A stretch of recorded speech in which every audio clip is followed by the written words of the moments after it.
We are following breaking news this evening out of Boulder. At least 5 people are hurt after an attack on Pearl Street Mall. The FBI is calling this a targeted terror attack. This here is video from witnesses there at the scene.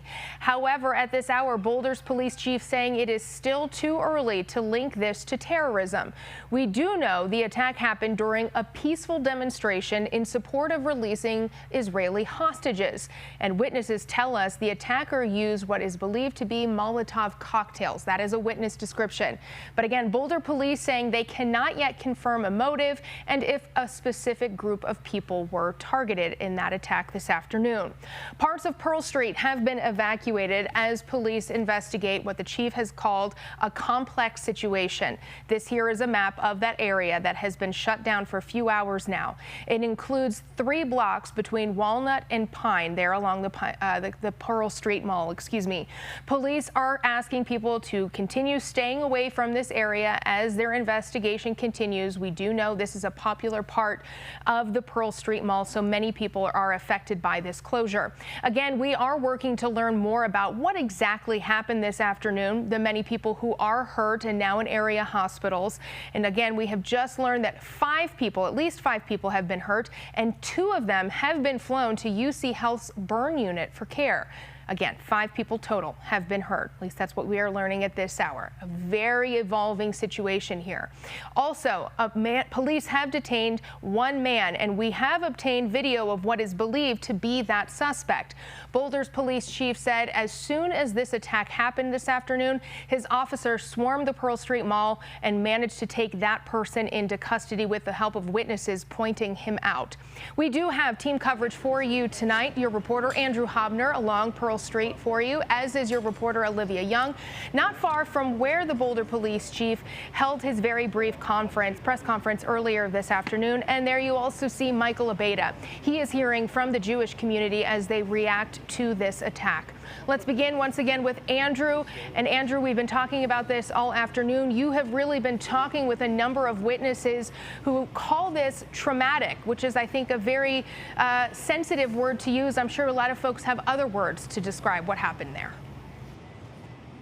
Traumatic is pretty apt, given what people saw unfold here. We'll give everyone that is just tuning in for the first time a little bit of a refresher on where we are and what exactly happened. If you look just over my left shoulder, behind this brick building is the Boulder County Courthouse. Now, there is a situation here called Run for Their Lives. It is a group that comes out every Sunday and walks the Pearl Street Mall in solidarity with those Israeli captives that were taken in the October 7th attacks by Hamas. Now, I spoke with Rachel Amaru, who is currently in New York right now. She is one of the organizers of the walk and one of the people who has led the Boulder walk specifically for a very long time, and has said that there's never been any issue with these walks that have happened on Pearl Street since they started doing them months and months ago. The most extreme situation they had was a person that came to try and grab an Israeli flag, but nothing even remotely close to what we saw today. Now, what eyewitnesses told us is that typically this walk goes all the way down through Pearl Street,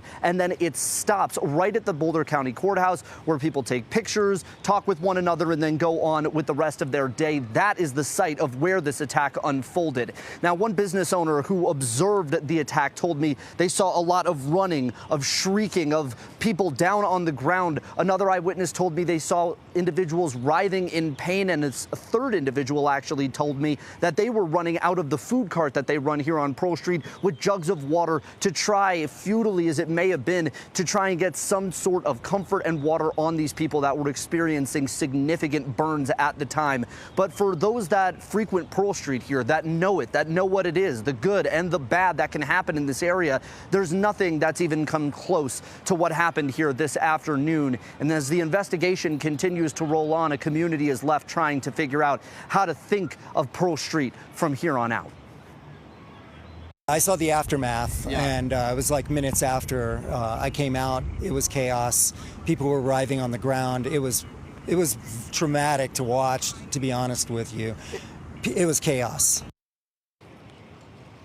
Now, I'll tell you, Kelly, just from a personal standpoint, I did my undergrad here in Boulder. I can't tell you how many times I've walked this area of Pearl. The idea that something like this could happen here is truly unfathomable. And at the expense of sounding potentially trite, there is that Mr. Rogers quote of look for the helpers. And the stories that we're starting to see kind of come out from eyewitnesses or in the Boulder subreddit, for instance, people discussing those that ran with jugs of water, those that opened up their stores that are right across this mall from the Boulder County Courthouse, pulling out med supply kits and anything that they could do to help the people that were burned as EMTs and police arrived. Those are the types of people that are trying to and are going to continue to try to bring this community back to center after an event as horrific as this one. We do know that tactical units are on the ground here. We have seen bomb squads and dogs come through. There is a lot of investigative work still to be done here. We are still very much in the early going of what has been a truly horrific Sunday in Boulder.